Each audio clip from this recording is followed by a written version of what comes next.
Folks, we just wanted to show you three of the many ways that you can provide some sort of feedback to your students in Schoology.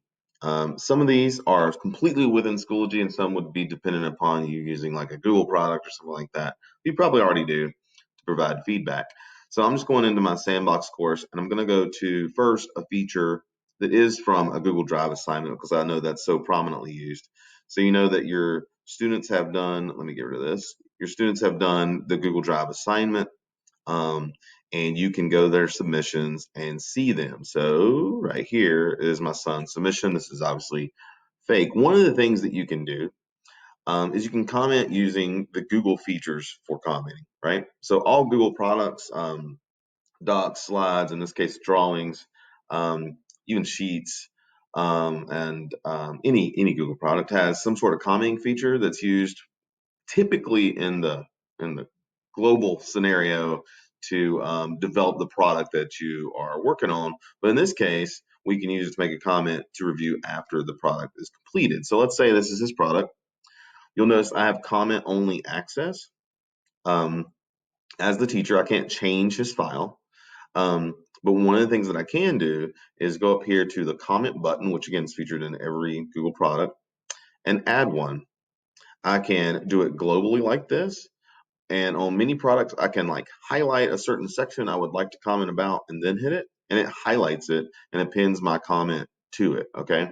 So I would come in here and be able to type in the comment that the student would see when they opened that file later. Okay.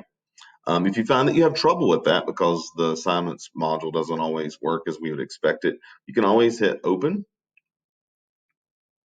and view it larger and do the same thing. Okay, so you should be able to do any kind of comments like that.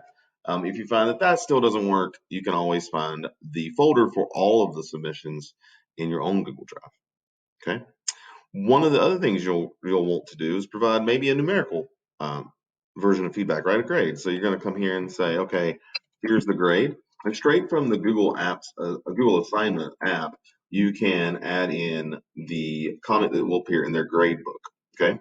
So the comment would go here, and you can decide whether or not you want your student to see that. In this case, we're doing feedback for students. So of course we do. But if it's something like, I don't think this person is putting forth their full effort each time, and you just want an anecdotal record, then you can do it there as well. So we're going to hit save. Okay. Now I'm going to go back to my sandbox course and go into specifically the grade book. You could have started here as well. But I want to point out that down here, you have a little word balloon that stands for the comment. So you can see that there's the comment that I already put in. If you didn't put in a comment, then you could always click here and enter in the grade, and then click the word balloon and enter in a comment here as well. And you can do that for any kind of assignment, not just a Google assignment. Any box you see, you have those features.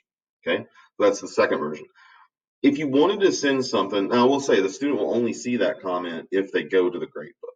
Okay, so if you wanted to really alert the student to something, I would recommend messaging them. Okay, so you can do that in several different ways, but probably the easiest way that I find is if you go to the members of that course, and I would do it from the course in which the assignment was. That just makes sense, right?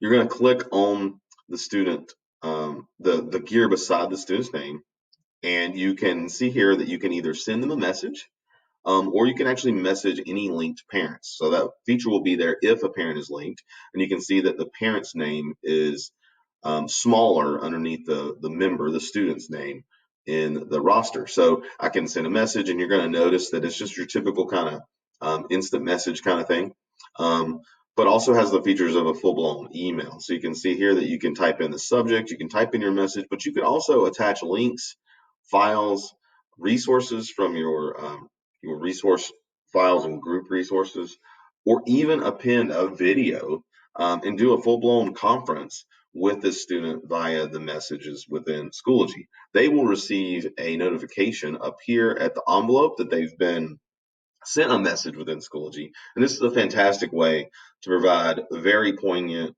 very specific and detailed feedback for those students our age who don't have email entering Schoology all the time.